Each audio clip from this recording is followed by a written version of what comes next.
isto aqui do ponto de vista prático, porque do ponto de vista prático tem uma resposta aqui. É fraco, gera um grau de incerteza um pouco maior do que um ensaio randomizado de melhor qualidade? Gera. Mas quem pode dar resposta se isso funciona ou não? É quem está cuidando do paciente. Não é através de uma avaliação crítica pura, de bancada, que nós vamos conseguir dar resposta. E quem tem o controle disso? Os dados. Vejam, eu tenho redução de 6 quilos, eu tenho aumento de 53%, eu tenho o número necessário para tratar de 2. Aqui eu só ouvi falar de NNH, mas de cada 2 pacientes que eu trato, um perde mais do que 5%, em comparação ao placebo. De cada 2 pacientes que eu trato, um perde mais que 10% em relação ao placebo. Esse estudo aqui é um estudo que tem a sua força de evidência limitada, entretanto, é um estudo a ser considerado. Atendeu pessoas, e eu tenho poder sim, aqui eu tenho erro tipo 2 menor do que 20% e erro tipo 1 menor que 5%. Eu tenho poder para sustentar o uso dessa medicação na prática. Tenho poder estatístico mesmo sendo 30 versus 30. É pouco, mas aqui como a diferença é muito grande, eu tenho poder estatístico para sustentar esse uso. O dano, porque onde está aqui a hipertensão, todos os eventos catastróficos colaterais? Eu não vejo. Esse é um estudo comparativo contra placebo. Aqui eu estou vendo secura na boca, como eu estou agora, insônia, e eu não tomei anfepramona. E esses eventos adversos, após 3 meses, não têm continuidade. Nós temos evidência aqui para sustentar o uso, sim. O Femproporex já começa a trabalhar com um nível de evidência menor, bem menor. Por quê? Porque nós temos um estudo comparativo contra placebo, associando diazepam e o outro grupo sem diazepam, e avaliando eventos adversos em 6 meses. O que esse estudo demonstrou? 40% de perda maior que 5%, 26% de perda maior que 10% e o NNT de 2%. Aqui eu tenho o NNH para quê? Constipação, artralgia e insônia. Eu não estou vendo os eventos aqui nesse estudo controlado. Esse aqui, do ponto de vista de força de evidência, é a melhor força de evidência que nós temos para sustentar o uso da droga.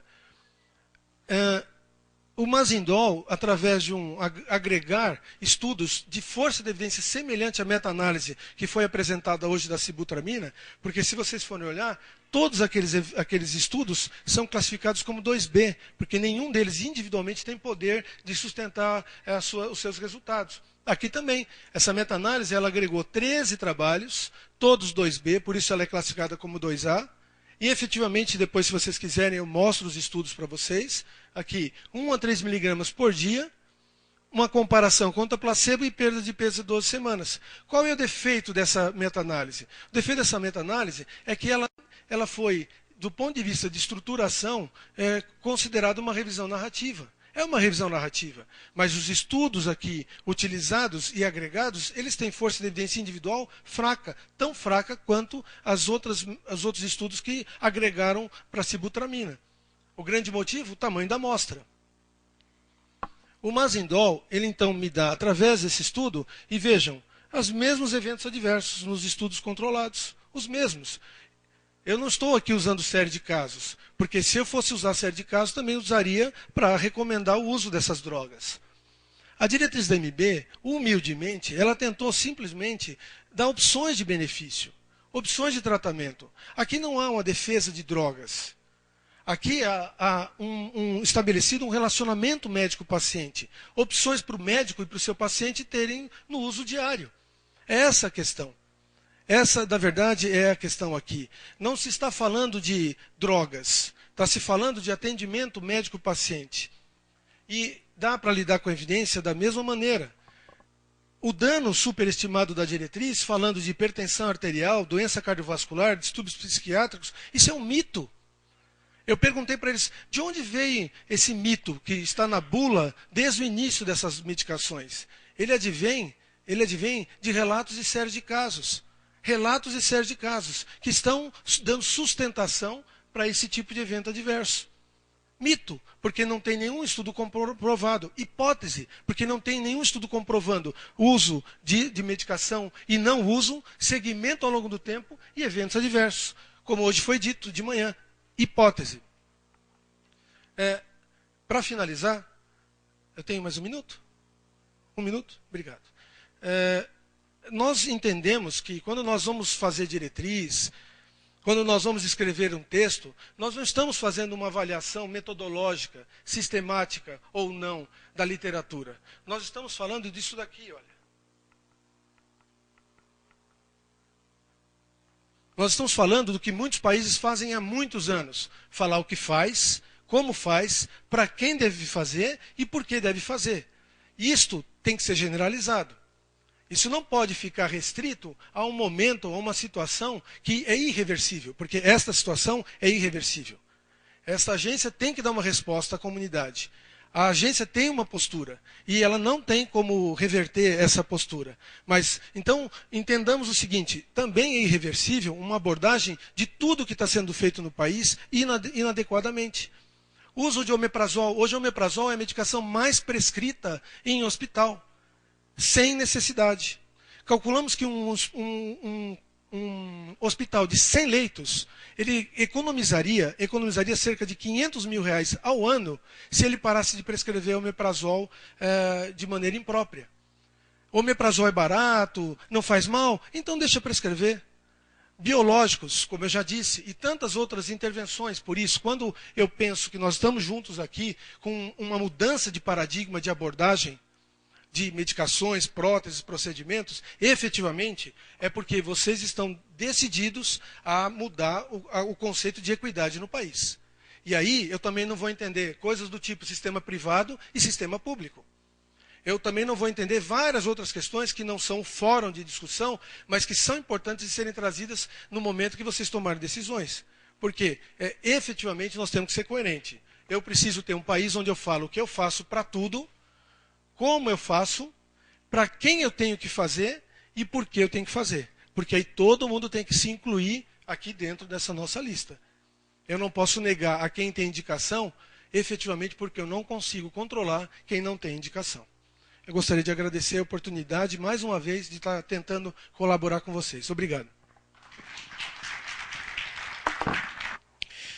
E agora, para fazer a apresentação sobre eficácia e segurança de anfepramona, fempropolex e mazidol, nós convidamos o Dr. Álvaro Atalá, do Centro Cochrane. Bom, eu queria agradecer de novo à Anvisa pelo convite para o Centro Cochrane do Brasil e parabenizá-los por trazer esses assuntos à discussão. E espero que esse seja o primeiro de muitos. Não é? Eu não acho que um erro justifica o outro. Se existem outras prescrições inadequadas, nós devemos trazer aqui também, discutir e passar a limpo a conduta médica nesse país. Esse é o papel da medicina baseada em evidências, é um trabalho que a gente já vem fazendo há 26 anos, em particular na Cochrane, onde a gente já mapeou 6.000 situações para saber se as condutas têm eficácia. Estou vendo muita confusão entre eficácia e efetividade. Eficácia é funcionar em condições ideais. Efetividade é no mundo real e uma análise por intenção de tratamento. Tá certo? Não tem jeito de fazer um estudo de eficácia de 10 anos, porque você teria que condenar o sujeito a 10 anos de prisão no hospital. Eficiência tem que ser comprovada, tem que ser simples e barata, e a partir daí ter acesso fácil a toda a população. E particularmente, eu tenho um pai de 88 anos, o seu Michel. Toda vez que eu prescrevo alguma coisa para ele que tem 88 anos, sem óculos, que me deixa mais irritado ainda, ele puxa a bula e lê, sem óculos, e pergunta: Álvaro, você não está querendo me causar uma granulocitose aqui? Ou seja, essa é a perspectiva do paciente. Ele quer saber se aquilo é seguro. Né? E essa resposta que nós temos que dar para a sociedade, se as condutas são seguras. Nos Estados Unidos há uma campanha nos últimos anos, onde se calcula que já exista mais de 100 mil mortes anual por efeitos adversos das terapêuticas médicas. Quer dizer, então, isso não é desprezível. E aqui a gente traz também à baila um assunto que é muito importante, que é o poder estatístico de detectar efeitos adversos. É complicado realmente, porque se eu tiver um efeito adverso a cada 2.000 casos, né, ou a cada 1.000 casos, eu fizer um estudo de 2.000, vou ter um caso em cada grupo. De forma que eu não vou poder ter poder estatístico para distinguir se uma droga tem mais isso do que a outra. Mas a hora que eu ponho a droga no mercado, milhões de pessoas são submetidas ao risco, e aí aparecem as complicações, e não dá para fazer outro ensaio clínico para ver se aquilo faz mais mal mesmo do que bem. Nunca vi ninguém fazer um ensaio clínico para ver se alguma droga fazia muito mal. Não é? Vou dar um exemplo para vocês. O uso de bloqueador de enzima de conversão na gestação, da morte fetal, da lesão fetal e etc., em animais e humanos. O FDA tirou a droga e recomendou, meninos, não façam mais isso, e aí a gente não prescreve bloqueador de enzima de conversão, porque não faz sentido ver se aquilo causa má formação além daquilo que está descrito. Obviamente, os ensaios clínicos, eu me lembro quando eu estava fazendo eu fiz vários megatrials, para quem não sabe, juntamente uns aqui e outros internacionais.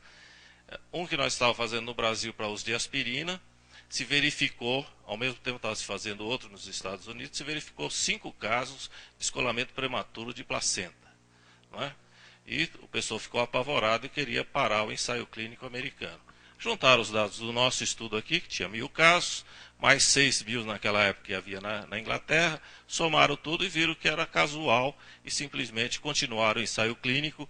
E hoje, depois que nós evoluímos em nível de evidência para megatrials, depois revisões sistemáticas de megatrials, e agora revisão sistemática de 30.000 casos com uso de aspirina na gravidez, com dados individuais, que eu digo é a quinta essência da evidência, se verificou que a droga não traz riscos em doses pequenas, da maneira que é prescrito de acordo com as diretrizes, e ela não aumenta o risco nem para a mãe, nem para a criança, e reduz a incidência da doença. É assim que eu espero que a ciência médica evolua. Não é? Dá trabalho. Levou 30 anos para a gente fazer isso. Mas eu desconheço uma área da medicina que tem evoluído tanto quanto a hipertensão na gravidez, com esses trabalhos todos que demoraram 4, 5 anos cada um deles. Não é? Só essa meta-análise de dados individuais levou 3 anos para ser realizado, com gente de primeiro time do mundo todo. Então, aqui o que nós vimos em relação às anfetaminas é outro desencanto por falta de evidências, tanto de uma eficácia, que é evidências paupérrimas, na minha opinião, quanto na segurança, que aí realmente os dados são muito pobres, como já foram relatados aqui anteriormente. Então, nós tentamos buscar exaustivamente os dados na literatura, e eu acho que isso é fundamental,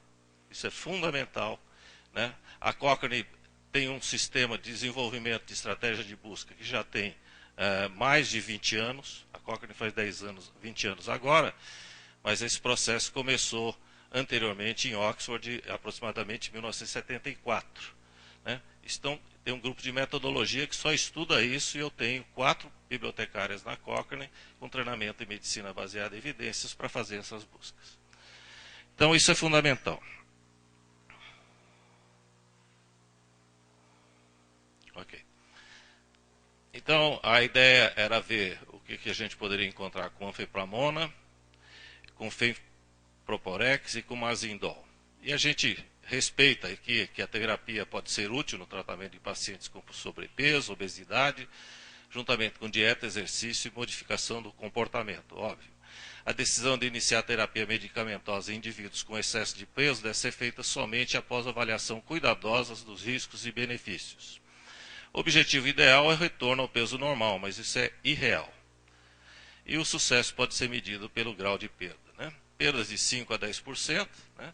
Pode reduzir significativamente fatores de risco para diabetes e doença cardiovascular. Então, esse tratamento é fundamental, ou seja, o tratamento da obesidade. A melhora dos fatores de riscos após a perda de peso é um critério importante na determinação da continuidade do tratamento. Estudos clínicos com perda de 10 a 15% é considerado uma resposta muito boa, e perda de peso superior a 15% uma resposta excelente.